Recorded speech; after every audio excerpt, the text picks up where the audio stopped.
Assalamu alaikum, everyone. I hope you're all well. I hope that Ramadan is going well for you. I am back today talking a little bit more about reformist thought and key thinkers. So, this episode is dedicated to very briefly talking about the methods and approaches which are being used by reformist thinkers. I want to mention some of the key thinkers working this field and also very briefly touch upon some of the criticisms they receive. When they present their work and their approaches. As always, history is important, and that's where I'm going to start. But I want to tease out some of the tensions as well in traditionalist and reformist thought. So I'm simplifying things here just for our understanding. Obviously, the reformist thought and traditionalist thought can't just be put into two broad categories. There are various shadings of that, various approaches to understanding the Quran and Hadith, but I am taking quite a simplistic view just for our ease of understanding and just to kind of get a broad sense of where the tensions are. Colonialism, as we know, has been a major factor in changing the shape of Muslim societies. And in particular, there has been kind of this onslaught on Muslim identity and Muslim institutions, which were damaged in the colonial era. And what we now consider to be kind of Western institutions, the system of law, the system of courts, etc., that was inherited by the former colonies, French and British colonies. And, Pakistan and India, of course, were under British rule. And when these changes were happening, Muslims were aware that they had hit a low point, that they were in a period of quite steep decline. And in response to colonialism, kind of this foreign power which had taken over our land and our culture and our ways of working and our ways of dealing with disputes and our customs, there were two responses to that force. An example of the first response is the scholarly work of Sir Syed Ahmad Khan, which people from Pakistan and India would particularly be aware of. He had a modernizing agenda and he wanted to learn from the modern forms of knowledge. He wanted to embrace the modern forms of knowledge, the rationalist ways of thinking, and use that to rejuvenate our intellectual thought and to enable our societies to progress. And he could see, he was a close observer of what progress did look like in Western societies and how that had come about. So this was one response. An example of the second response is the neo-revivalism or revivalist or kind of a more political response. And I would say arguably the most influential thinker in this space is Maulana Maududi. He was a great scholar in pre-partition India and later on in Pakistan as well. And he was the founder of the Jamaat-e-Islami in Pakistan. Maulana Maududi's concept of the Sharia was kind of focused on establishing what he called Hukumat-e-Ilahiyya, or the government of God, or the sovereignty of God to be established in Muslim lands. And so in his thinking, Sharia becomes imbued with the political purpose. And he really did believe kind of in that political purpose, and he gave us a political interpretation of Islam and kind of the laws and rules of Islam and the ways of our living were imbued with this kind of political colour. And it is in this setting that the great poet Allama Iqbal called for intellectual revival. Iqbal wrote two poems which got a lot of criticism from our orthodox scholars. They're called Shikwa and Jawab, and a lot of Pakistani citizens, people who are familiar with Urdu language, would have read those poems. I mean, I read them. They were part of our school curriculum growing up in Pakistan. So Shikwa is a Muslim's complaint to God. And of course, you can see why it would garner criticism, because we're not meant to be complaining to God. We're meant to accept His will, and whilst we make efforts to make things better, we don't become ungrateful. And it's very much a tenet of faith. And the other one was Jawab Shikwa, which was God's response to the complaint of the Muslim. These poems were written in 1909 and 1913, so kind of the first couple of decades of the 20th century. And they were picked up on some of the themes of that profound decline that Iqbal was observing in the Muslim world. And then in 1930, Allama Iqbal gave his famous lectures on the reconstruction of Islamic intellectual thought. Now, it is important now to draw a distinction here, okay? Iqbal and others were not calling for us to abandon the Quran or abandon the Sunnah, the Islamic way of life, or abandon the Hadith. What Iqbal was saying, in fact, was that it is our intellectual thought, it's our ways of thinking that need to change. And he felt that there was sufficient dynamism in Islamic legal theory, in our jurisprudence, for us to recover that dynamism and start engaging with the Quran and Sunnah again, and come up with an intellectual kind of piece of work, knowledge, a body of knowledge, which would help us deal with the challenges that we were facing as a community. I will read out a stanza from Jawab, Shikwa, which is God's response to the complaining Muslim. And note how Iqbal refers to the West and exhorts us to return to our roots. I'm going to read this out in Urdu first, and you'll have to forgive me if I don't read this out properly. It's been a while since I read poetry. It was one of our favorite pastimes when we were growing up in Pakistan. Poetry is just such a part of the fabric of society there. And I now have a 20-year distance from that, so you will have to forgive me. I will read out the English translation as well, which Khushwant Singh has done in translating those poems. They're very difficult to translate, those poems. Let me just quickly bring that up on my screen so I can read.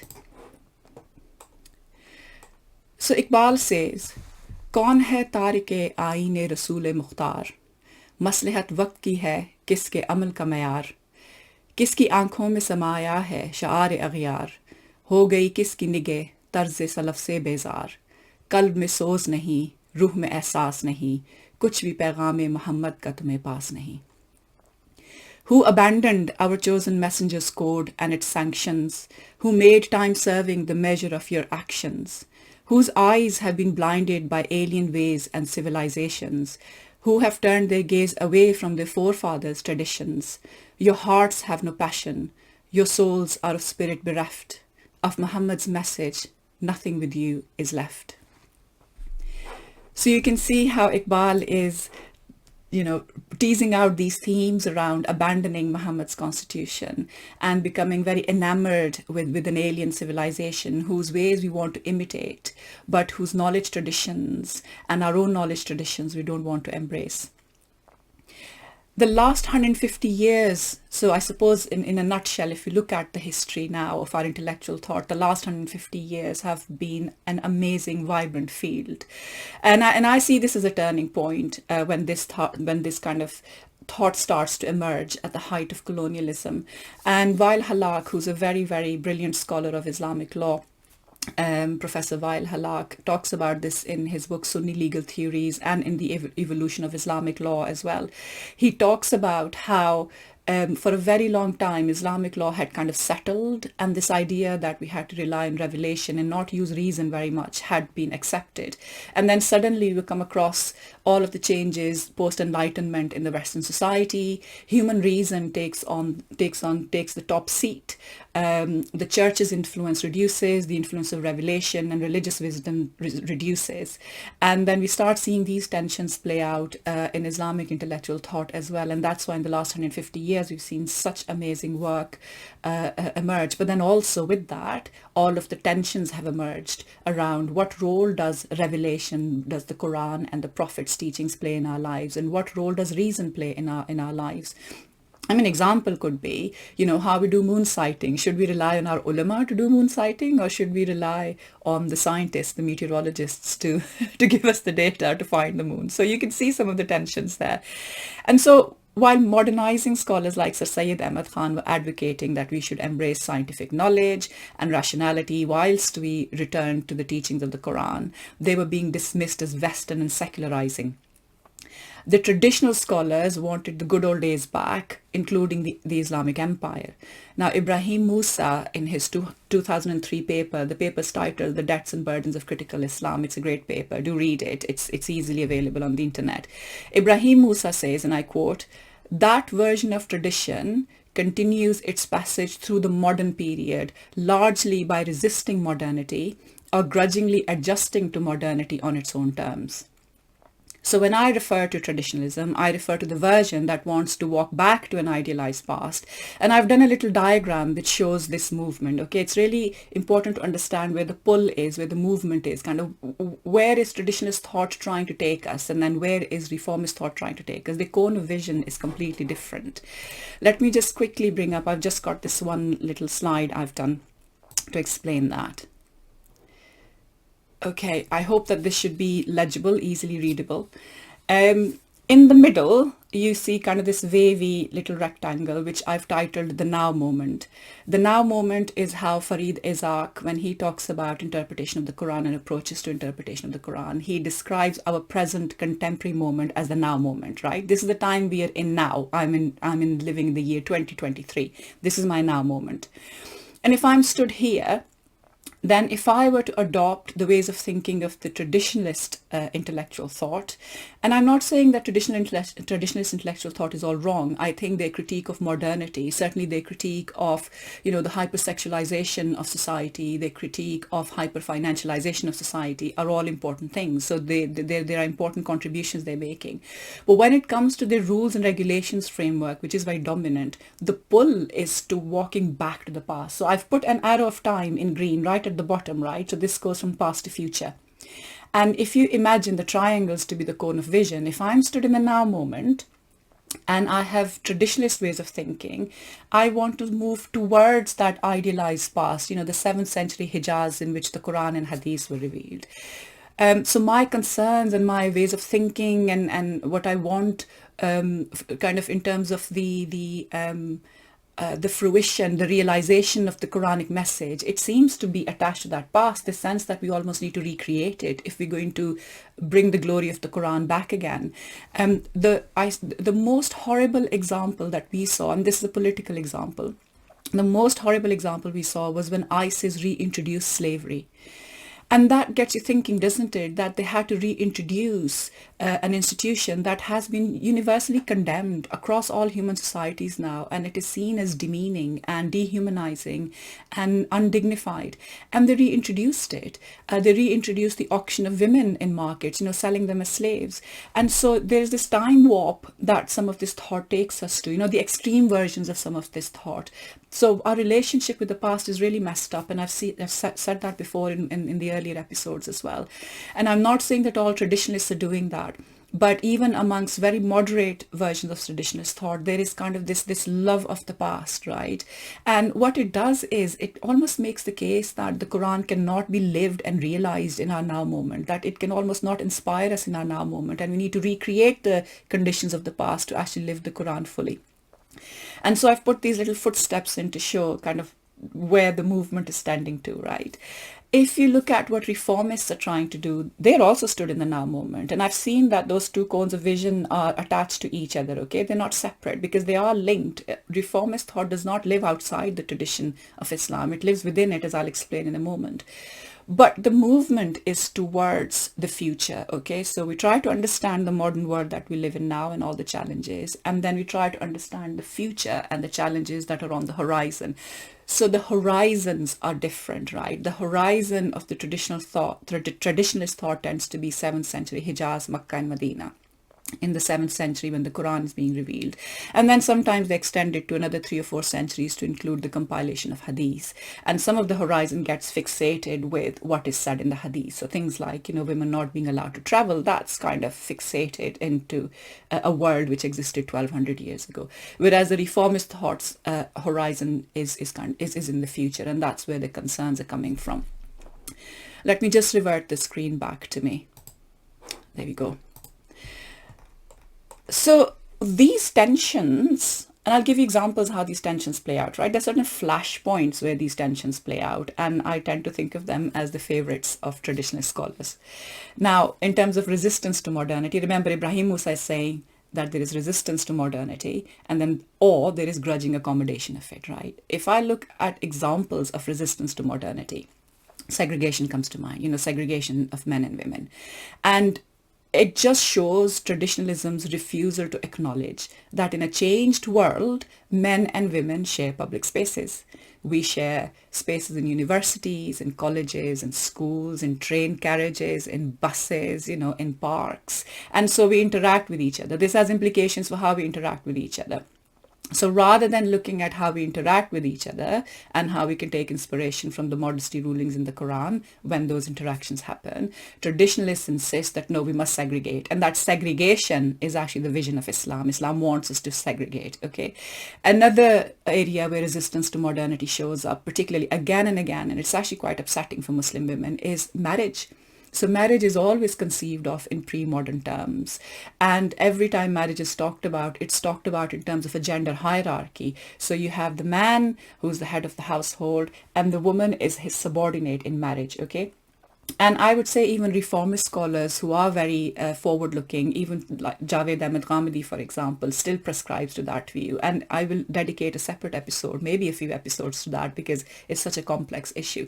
But in terms of marriage, we're still not accommodating the fact that men and women now, young people and older people, see marriage in a different way. You know, marriage is now about compatibility and values and romance. It's about two adults who decide to live together for the rest of their lives. They're two consenting adults, and they might be each other's equals, you know, in financial terms as well, and they're certainly each other's equals in spiritual terms and intellectual terms. And so marriage is conceived of completely differently in our times from what marriage meant in previous times, which was tied to, you know, protection of women and women not having means to provide for themselves, not having means to travel. You know, their inheritance rights were very, very different back then. So we see some of that actually in some tribal societies still, where marriage is seen in a completely different way. So, you know, that's kind of a resistance to modernity that we see in traditionalist thought. And an example of grudging accommodation is Islamic finance, which is kind of my field of study. And here what you see is that Islamic finance scholars who work within the traditionalist kind of milieu, traditionalist setting, what they've done is that they've taken the classical law on riba, which was written just over 1,000 years ago, and they have put that in modern terminology, and that becomes Islamic finance. Okay, there isn't kind of that original undertaking from the Quran itself to say, right, this is what financial oppression looks like in the 21st century. And this is how the Quran can guide us in dealing with that financial oppression. So that original undertaking doesn't often take place. So even though there are tensions, I don't want my listeners to think of traditionalists and reformers as kind of belligerently butting their heads against each other, like they're opposing camps, or they're people who are rivals. They're not enemies. They're not in competition with each other. All reformers thinkers are doing is that they're trying to remove obstacles from the path of the Muslim Ummah, and I identified those obstacles in the previous episode. And they're trying to do that by approaching the Quran and Hadith and the classical Islamic tradition. They're not divorced from that tradition. And so in my head, certainly, I see the reformers also sitting within the shared inherited knowledge tradition of Islam. Okay, so it's best not to think of them as opposing camps, but actually people who are sitting within the same camp, but their approaches are different and their methods are different. The unfortunate thing that happens is that reformers get a lot of judgment from traditionalist scholars and those who follow them. And you will find that they're often labeled as modern and westernized and liberal, etc. So lots of terminology is used. There's another one which is used in Urdu, which is Maghrib Zada, which kind of means that, you know, reformist scholars have been infused by kind of the spirit of the West, and it's almost an illness, you know. So in Urdu we say Maghrib Zada, like Gham Zada or Khauf Zada, you know, somebody who's scared or somebody who's very depressed. It's almost like an illness or an affliction that's taken hold of them. So unfortunately, some of these terms are used. I also find that, you know, traditionalist scholars are so rule focused, and a lot of their popular scholars and preachers do like certainties and drama. Okay, so imagine, you know, this popular preacher comes onto YouTube and he says, my wife prays in a closet. It's quite a dramatic statement to make, isn't it? Oh my God, we think this is what Islam wants from us. We need to go and find a closet and pray in that because that would be the best form of prayer. So there's a lot of drama. And of course, with that, all those rules and regulations, you know, the black and white, yes, no, halal, haram, yes, no, halal, haram. It's like an on and off light switch. And I do think that usually the light switch is off. Reformist scholars, on the other hand, tend to be mostly based in academic settings, and their behavior and approach is very different. And I think the best way to describe it is that they're just beavering away in the background quietly, you know, producing their writing and their knowledge, and there isn't much drama in that at all. Actually, I think it is quite boring. So I would never be going on YouTube and saying I pray in a closet. Okay, that kind of drama is not going to come from me. And perhaps that is why, because a lot of reformist scholars are based in academic settings, and maybe they do because they are more open to using modern forms of knowledge and ways of interpretation and linguistic theory and, hermeneutic and the work of Western philosophers, that they are just as westernized, liberal, secular, outside the tradition of Islam. But mainly these terms are actually used to just shut down discussion and remove any dissenting or critical views. And I'm not going to engage with those terms very much because I want to dedicate an episode to these terms actually, and the terms traditionalists use for themselves. So for themselves, they will use terms as ijma, ijma ulama. All scholars have consensus on this. So here we are stood on consensus, or with the Ahl Sunnah wal Jama'ah, which we're representing all of Sunni Islam, or they'll say all of the Aimma Hadith, the great Imams of Hadith agreed on that. So they always use these terms that uphold their orthodoxy. But I am going to dedicate a separate episode to that because it is really dishonest to be weaponizing those terms to shut down critique. I think critical engagement is actually going to be absolutely key for us to revive our intellectual tradition. So moving on now to some scholars whose work I am familiar with, Asma Barlas, Imam Nawadood, Professor Khalid Abul Fadl, Javed Ahmed Ghamidi, the late Amin Ahsan Islahi, who wrote this incredible exegesis tafsir of the Quran. Abdullah Saeed, also a scholar of the Quran, he's also written on Islamic finance. Ibrahim Musa, who calls himself a critical traditionalist, and Adis Tudereja, who calls himself a progressive scholar or a believer in progressive Islam. And there are some commonalities in their approach. I'm not giving an exhaustive or a strict list here. These are just my observations of how they've approached Islamic knowledge. Firstly, they acknowledge that the world we live in today is different from the world in which the Quran was revealed, or when Hadith reports were written, or when Islamic law was being formulated. So there is a relationship with history. And I'm sure you're picking this up in my work as well. I don't call myself a scholar, but I'm sure you're picking this up already, that I am actually really quite engaged with history. Now, Abdullah Saeed calls this a contextualist approach, okay? And he's actually written a book which is about contextualist readings of the Quran. And in effect, what is being said here is that the social, economic, cultural, religious, political context matters. And we need to understand that context and the society that the Quran was talking to, because that helps us in understanding the Quran and Hadith better. The second key aspect of their work is that they consider the Quran and Sunnah and Hadith to be the sources of knowledge. And they do not often consider ijma or consensus or qiyas, which is reasoning by analogy, which is a tool of legal reasoning. They don't consider them as sources. And this is because both ijma and qiyas are in fact opinions. Okay, so they don't see those derived opinions as sources. Thirdly, they have a critical approach to Hadith. Classical law, as I said, classical law was being formulated between the 2nd and the 5th century of Islam. That was a formative period. It is very oriented towards Hadith because Hadith compilation had also become very fast at that point. Okay, so both things are happening in parallel. And classical law tends to use Hadith as an independent source of law.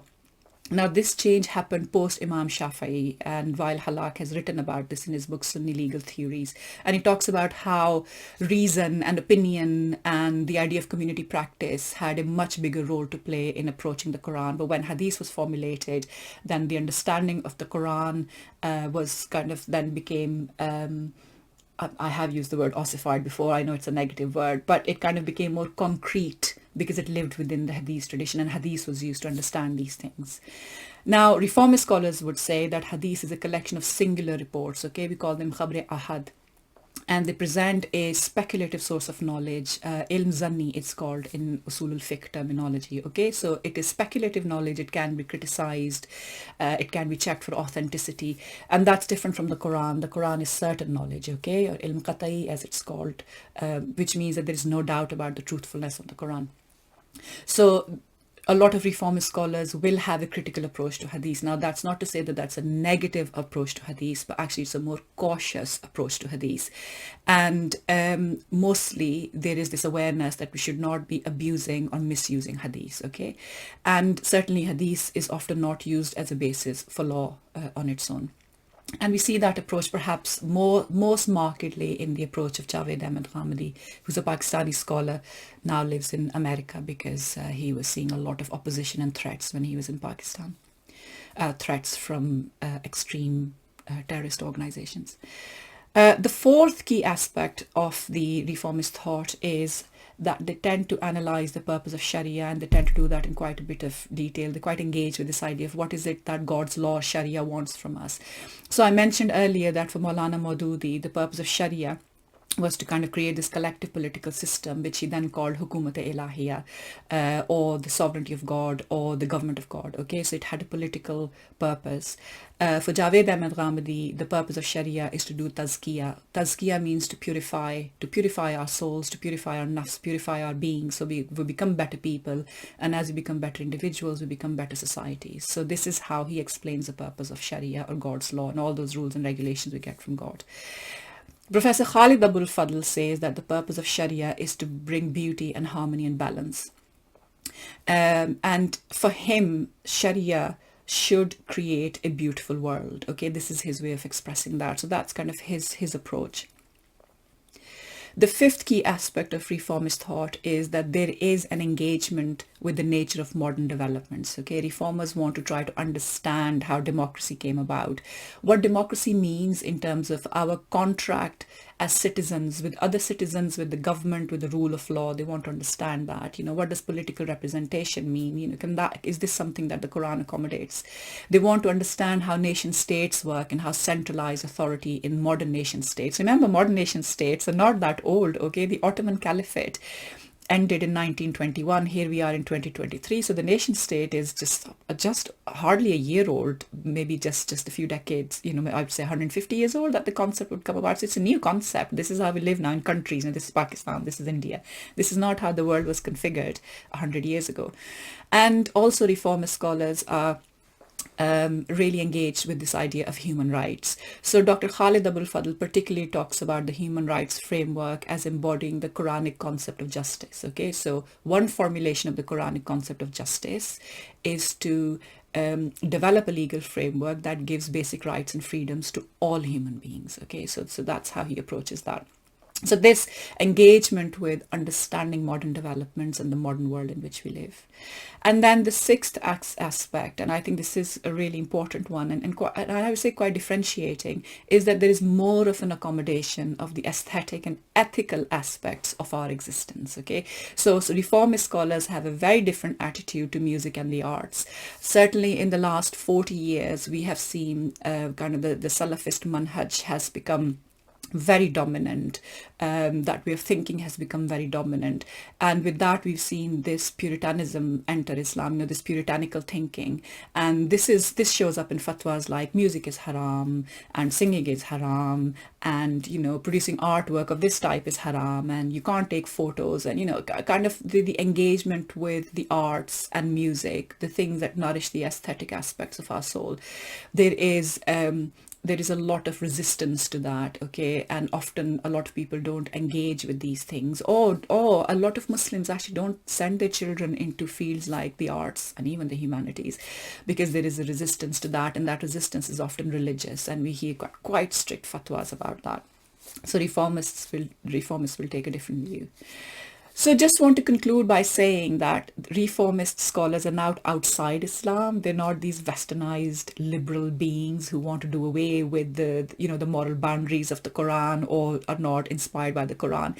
In fact, they're genuinely engaging with the Quran and Sunnah in deep and meaningful ways, but they're open to looking at different approaches to engaging with the Quran and Sunnah, and not just take the mazhab-based or maslak-based approach with its own methods and quite rigid methods that, of course, those mazhabs will not veer from. I will leave this here for now. Thank you for listening to me. I hope that you found this episode really useful, and if you have, do share it, and also subscribe to my channel as well. There is a lot more to come. Thank you very much, and Assalamu alaikum.